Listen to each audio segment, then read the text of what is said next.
सारी जी, हिमांशी जी के बारे में एक और सवाल है कि आपने ये बोला था कि आपकी जगह उनको यहाँ पे होना चाहिए था। ऐसा क्यों, मतलब आपको लगता है? बिल्कुल, क्योंकि वो 2 दिन बाद बीमार हो जाती है। अच्छा।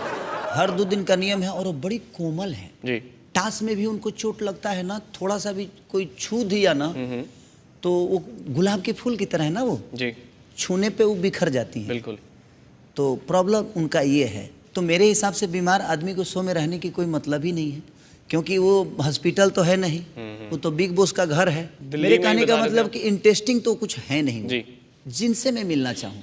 उनके अंदर मुझे गुण तो कुछ नहीं दिखा जिनके वजह से मैं उनको प्यार करूँ, या उनको ऐसा नहीं कि वो मैं नफरत के लायक है, ऐसा कुछ नहीं। वो अपने जीवन में जहाँ रहें खुश रहें, मेरी दुआएं उनके लिए हमेशा रहेगी। बट उनके अंदर मैंने ऐसा कुछ नहीं देखा जिनके लिए मैं प्रभावित हो गया और उनसे आकर्षित हो गया, जिनसे मैं बाहर मिल सकूं।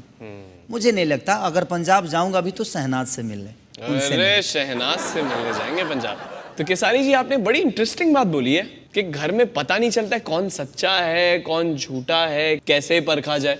हाँ, तो कौन वो ऐसा आदमी या इंसान लगा जो झूठा लगा? सबसे ज्यादा मुझे लगा जी शहनाज का था। शहनाज का था? शहनाज, क्यों ऐसा बोलेंगे आप? शहनाज का इसलिए था कि वो पता नहीं वहाँ क्या बोलती थी, वहाँ क्या बोलती थी, और फिर बाकी लोगों से क्या बोलती थी। वो अलग थी जी। अलग थी नहीं है जी। सॉरी शहनाज। वो पल भर में मेरे से जब भी बोलती थी कि अरे बता, आज तुमको एक बात समझाती हूँ। हम कहने कि हाँ बोलना। मैं कैसी लग रही हूँ? हम कहने अरे यार तू मेरे को समझाने के लिए बुलाई है कि अपना लुक पूछने के लिए बुलाई है? जी। तो नहीं यार, मुझे लगा जब लुक ही पूछ लेती हूँ। तो वो अजीब थी, माने अद्भुत थी कि वो क्या थी समझ में नहीं किसी को आता है। अभी ना आने वाला है, वो किसी को समझ में नहीं वाली। वो मैंने न दिल में आती है ना समझ में, वो परे है, पूरी बॉडी में नहीं आ पाएगी। हाँ, उसको समझना मतलब वो भगवान को भी कंफ्यूज कर दे। वो खुश रहना चाहती है जी। वो अपनी खुशी तलाशती है कि कहाँ मुझे मिलेगा। जी। यहाँ मिल गया तो यहीं एडजस्ट हो जाएगी, वहाँ मिला तो वहीं एडजस्ट हो जाएगी। जी। वो उसको कोई नहीं चाहिए और उसको सब चाहिए। चलिए, एटलीस्ट खुशी तो दी आपको। यस यस, ये तो हम बोल देंगे। पूरे घर में सबसे ज्यादा खुश उसी के साथ रहता था। अगर आपको पिक्चर बनानी है केसारी जी, तो आपकी हीरोइन, हीरो, विलेन सब कौन होंगे घर में से? वहाँ तो सब हीरो था, सब विलन था। बताइए कौन रहेंगे? देखा जाए तो मुझे हीरो लेना चाहिए पारस को। पारस को हीरो क्यों? इसलिए कि जो घर में वो एक्टिंग कर रहा है ना आदमी जी, बहुत तगड़ा कर रहा है जी। सबसे ज्यादा एक्टर वही है जी। लुक वाइज देखा जाए जी, उसके ड्रेसिंग के हिसाब से देखा जाए, जी। हर चीज में एक हीरो की जो पर्सनालिटी होनी चाहिए लोगों को प्रेजेंट करने के लिए, लोगों को पेश करने के लिए और लोगों के पास अपने चीजों को दिखाने के लिए, तो वो पारस में है। जी। और हीरोइन में देखा जाए तो माहिरा को लेना चाहिए। माहिरा को? इसलिए कि उन दोनों की पड़ती अच्छी है। अगर अच्छा। मैं पारस को ले रहा हूं तो मैं शिफाली को तो ले नहीं सकता। उसको ले लूंगा तो पता चला सिनेमा बीचे में बंद। नहीं, घर में क्या है, घर में भूल जाते हैं कि किसी की पटती नहीं पटती। अभी आपने खुद ही बोला कि कोई कहीं है कोई कहीं है। कल को माहिरा पारस की पट रही है, कल को पारस शेफाली की पट रही है। मैं जब तक कुछ नहीं पता है, बिग बॉस का घर है। नहीं मैं, लेकिन जब तक मैं था तब तक दोनों को पट रहा था। मैं उसके हिसाब से बोल रहा हूँ जी। कि हीरोइन लेना होगा तो उनको लूंगा मैं, और विलेन लेना होगा तो विलेन पे आते हैं, ये मेन है। होगा तो मैं फिर तो सिद्धार्थ शुक्ला जी को ही। सिद्धार्थ शुक्ला जी विलेन है इनके लिए। अब क्या बोलना चाहिए, जरा विस्तार में बताइए। नहीं, विलेन इसलिए कि जब उनका गुस्सा चढ़ता है तो उनकी सारे नस बाहर हो जाते हैं। जी। जितने नस हैं ना सब इधर उधर फक फक फक फक निकलने लगते हैं। तो वो सारी चीजें हैं, और एक विलेन के अंदर गुस्सा होना बहुत जरूरी होता है। बिल्कुल। क्योंकि विलेन का काम ही है गुस्सा होना, हर बात पे रिएक्ट करना, और वो आदत उनके अंदर है जो हर बातों पे रिएक्ट करते थे। जी। हर बात पे, कभी कभी कुछ ऐसी बातें होती तो हर बात तुरंत टेम्परामेंट उनका बढ़ जाता था, इतना कि सारे घर के लोग एकदम शांत होकर देखते थे कि आदमी अभी क्या करेगा। इस पिक्चर का नाम तो बता दीजिए। मेरे अंगने में तुम्हारा क्या काम है। अरे अरे, मेरे अंगने में तुम्हारा क्या काम है, क्या तो बात है। विलन अपने आप चले जाएगा। जी बिल्कुल। सेक्रीफाई होगा कि हीरो हीरोइन मिल गए, तुम इस अंगने में तुम्हारा क्या काम है भाई, जाओ दूसरा घर देख लो। अच्छा, भाऊ को पिक्चर में रोल नहीं दिया आपने मतलब?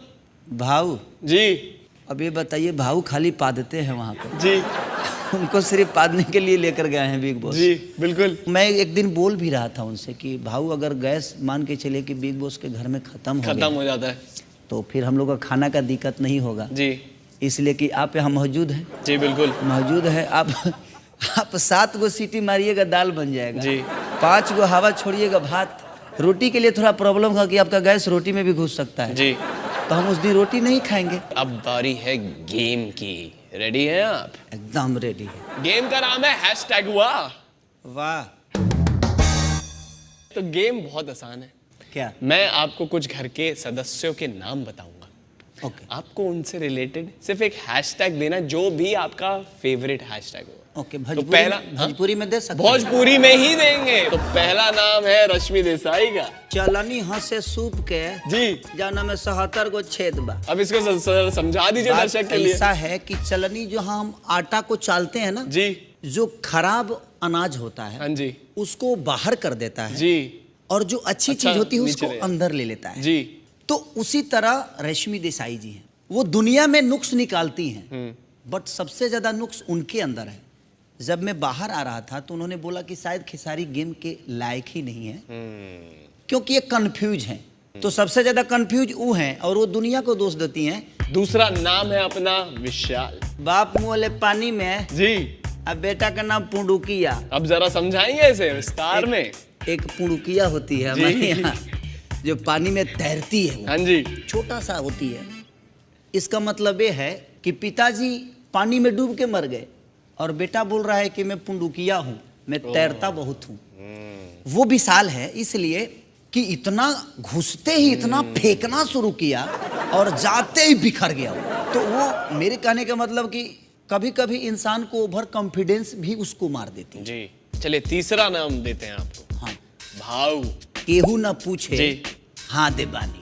अच्छा, हो गया खत्म। अच्छा अच्छा। हाँ, इसका मतलब ये है हाँ जी। आपको कोई कुछ नहीं पूछ रहा है कि आपसे क्या सलाह लेना है, नहीं लेना है, देना है कि सलाह नहीं देना है, आपको बोलना है कि नहीं बोलना है, लेकिन फिर भी आप हाजिर है बोलने के लिए कि नहीं मैं तो कुछ बोलूंगा जरूर। जी। क्या भाव वो है। आरती पे आते हैं। बिना फीस के वकील।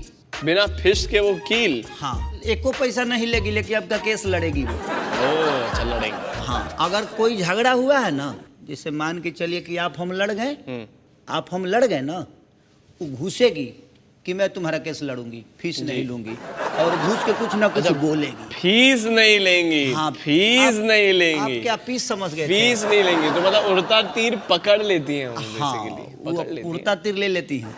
अगला नाम है आसिम। चले ना आवे अंगना में टेर। जी, अब बताइए। आपको चलने का ढंग नहीं है हाँ जी। और आप बोलते हैं कि ये रोड ही खराब है, जी। ये आंगन ही ठीक नहीं है। अच्छा जी। तो वैसे ही आसिम है अच्छा। कि उनको कुछ भी गलत ही नजर आता है क्योंकि जब हम खुद गलत होते हैं ना तो हमें लगता है कि पूरी दुनिया गलत है। तो इसलिए चले ना आवे अंगनवे टेर। तो चलिए अब आते हैं अगले नाम पे। हाँ हिमांशी। हाँ, सुधा बाछी लुगा चबावे। लुगा मतलब साड़ी, जी। बाछी मतलब गाय, गाय का बच्चा। जी। वो बहुत सीधी है हाँ जी। पर सीधापन में ही वो ऐसा ऐसा काम कर रही है ना कि लोगों को टेंशन देके चली जाती है। अच्छा। हमें लगता है कि नहीं यार ये तो ऐसी है नहीं, देखो मैं ऐसे बोल रही हूँ कि मेरी सी बात नहीं करो, मैं कह रही हूँ ना कि मैं उस टाइप की नहीं हूँ। जी। बट वो कौन सी टाइप के है मुझे पता ही नहीं चला। जब शहनाज को उसने धक्का मारा उस दिन के टास्क में तो समझ में आया कि ओरिजिनल हिमांशी कौन है। यार इतने अतरंगी हैशटैग तो हमने कभी बिग बज के सेट पे तो नहीं ना सुने ना देखे। एक्चुअली इसलिए शायद इस गेम का नाम भी है हैशटैग वाह। तो केसारी जी, कैसा रहा बिग बॉस 13 आपके लिए? हमको पहले ठीक था जी। पहला हफ्ता में तो हम सोचे कि एडजस्ट कर लेंगे, बिल्कुल, लेकिन हम क्या एडजस्ट करें, सब लोग मिलकर हमको एडजस्ट कर दिया। सीजन टेढ़ा है लेकिन उसमें रहने वाले उससे भी ज्यादा टेढ़े हैं। बट क्या करिएगा, जीवन है और हम संगीत गाने वाले आदमी हैं जी। हम 2 लाख पब्लिक के बीच में जब जाते हैं तो 6 घंटा गाते हैं पर उनका एंजॉय करा देते जी हैं। बिल्कुल। तो मेरे हिसाब से मुझे लगा यही था कि मैं जाऊंगा तो गाना गाऊंगा जी, डांस करूंगा, फन करूंगा, लेकिन वहाँ ऐसा कुछ नहीं था। जी। वहाँ जाने के बाद डिप्रेशन हो गया मुझे।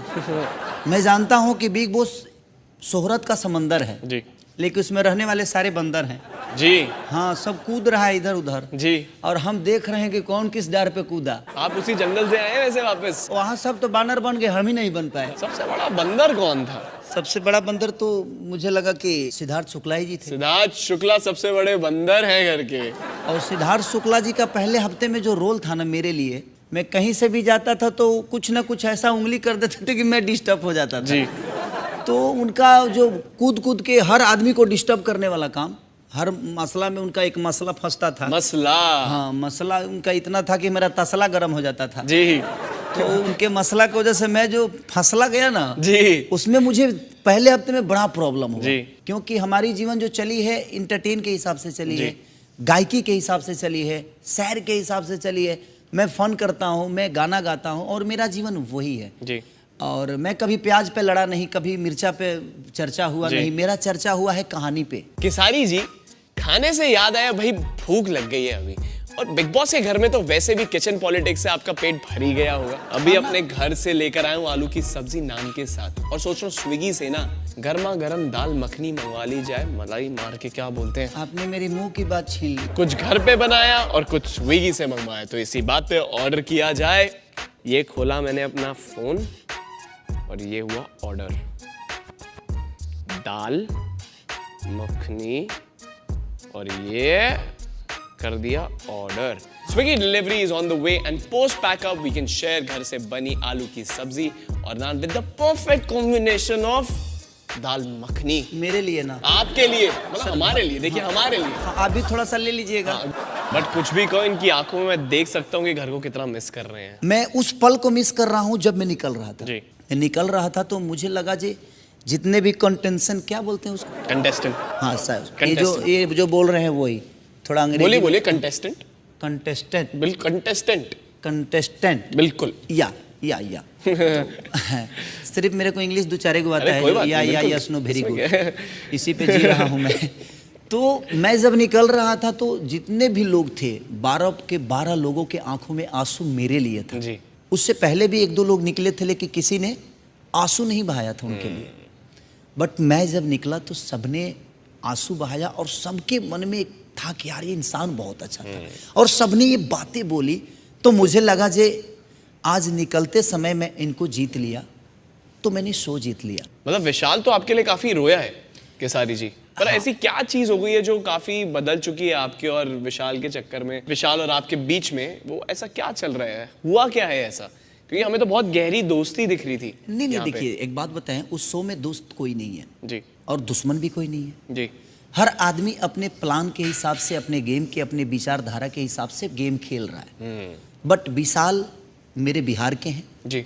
और मैंने नॉमिनेशन में उनको बचाया, मैंने उनको वोट दिया कि नहीं विशाल को रहना चाहिए इस शो में। रीज़न ये था कि एक मिट्टी का लगाव होता है, ऐसे नहीं कि मैं बिहार का हूँ तो बिहार का सपोर्ट किया, बट मैं जिस माँ के गोद से पैदा हुआ हूँ उस माँ से वो भी पैदा हुआ है आदमी। तो मुझे लगा जे नहीं यार, मैं रहूँ या ना रहूँ, मेरे पास करने के लिए बाहर बहुत कुछ है। ये लड़का, और जब वो आए तो विशाल के अंदर एनर्जी लेवल बड़ी तगड़ी थी, तो मुझे ऐसा लगा जे नहीं यार इस आदमी को रहना चाहिए। तो मैं अपने हिसाब से सोचा कि चलो मैं नहीं तो ये नहीं तो मैं, कहीं ना कहीं एक परिवार की जो, और एक भोजपुरीपन जो मेरे अंदर है, अपनापन, कोई भी होता तो वहाँ पे उसने मेरे लिए नहीं किया, ये उसका अस्तित्व है और उसका अपना विचार है। बट मेरे विचार में यही था कि नहीं, ये भी एक बिहार का लड़का है, तो मेरे हिसाब से मुझे इस आदमी को हेल्प करना चाहिए, अगर मेरे बस में ये चीजें है तो। जी। अगर वो मेरे बस में चीजें थी तो मैंने किया उसके लिए। चलिए इसी बात पे आते हैं, आपके लुक की बहुत तारीफ हो रही है, हम आपके लुक के बारे में जानना चाहते हैं। मतलब लड़कियां भाई बाहर पागल लेटी पड़ी है, मतलब कह रही है केसारी जी का लुक, केसारी जी का look, oh my God, oh my God, OMG। वो गड़बड़ा गया था थोड़ा पारस को जैसे। मैं सब बोला कि थोड़ा सा दाढ़ी बढ़ गया है, ट्रिम कर दे भाई जी, क्योंकि ट्रिम मैं नहीं कर पाता। जी बिल्कुल। ट्रिम करने के लिए बोला तो बोला कि आज नया लुक देता हूँ आपको, तो मैं बोला थोड़ा मोछ भी ट्रिम कर देता हूँ, मोछवे उड़ा दिया। अरे मोछ उड़ा दिया, तब हम कहीं कि अब क्या करें, तो बोला कि थोड़ा सा नया लुक देते हैं। वो नया लुक के चक्कर में सब मुझे चिरकुट समझ रहे थे। अरे चिरकुट, घर में सब चिरकुट समझ रहे थे, क्योंकि मैं पहली बार उस टाइप का कोई लिया हूँ लुक हो। जी। तो एक बात बताइए कि आपकी वाइफ से बात हुई, मैडम जी से आपकी? हाँ, बाहर आने के बाद अभी तक नहीं मिला हूँ, क्योंकि अभी गाँव पे है। अच्छा। इसीलिए मेरी भी अभी हंसी आ रही है। जी। नहीं तो जो जो बोला हूँ उसके बारे में मुझे लग रहा है जब भी देखी नहीं होगी वो। जी देख ली होती तो अब तक तो मैं घवाहिल हो गया होता। होता है घवाहिल बातों से होता है कि आपने मेरे बारे में क्यों बोला। क्या क्या बोलेंगे जाके उन्हें, अलग सबसे बात पहले करिए मिलेंगे ना, तो? कुछ अलग बात करिए ना, मेरे को डर लग रहा है। देखिए इस धरती पे जितने लोग हैं सब लोग मेहरारू से डरते ही हैं। तो मैं ऐसा नहीं जब मैं सिंघम हूँ, मेहरारू के नज़र में हर आदमी अपने आप को बाहर तो शेर ही होता है। जी बिल्कुल। जाऊंगा, मैंने जो बोला है वो उसके हिसाब से बतियाऊंगा, अगर ठीक है। और वो माफ़ भी कर देती है, बड़ी भोली है वो, गांव की है ना जी। तो उसको मनाने में ज़्यादा टाइम नहीं लगता है मुझे। जी। ऐसे तो मैं गलतियां करता नहीं, बट कभी कभी कुछ चीज़ें हो जाती है, वो समय है। कभी देखिए गाड़ी लेके चलता है आदमी तो आप नहीं ठोकेंगे, कोई दूसरा ठोक देगा। ये भी बात सही। तो मैं उसको बताता हूँ कि जब ठोक दिया है तो उसको सर्विसिंग करा के फिर सुधार दो। कभी कभी हमड़ लेके वो भी ठोक देती है, ये पचक गया है तो और पचकाइए दो इसको जी। बट कभी कभी बड़ा उसका होता है, क्योंकि अगर वो बोलती भी है तो हमारी अच्छाई के लिए, और प्यार भी वही देती है। चलिए अभी हिमांशी याद है काफी सीटियां बजा रही थी आपको देख के ऐसे। तो मैंने तो सीटी मारा नहीं था जी। वो मारी थी जी। तो गलती उसकी थी। हाँ जी। मैं तो एकदम सीधा साधा आदमी हूँ। बहुत सीधे हैं हाँ, केसारी जी। देखने में तो सीधा ही हूँ। देखने में भी और वैसे भी बहुत सीधे हैं, एकदम ऐसे सीधे हैं।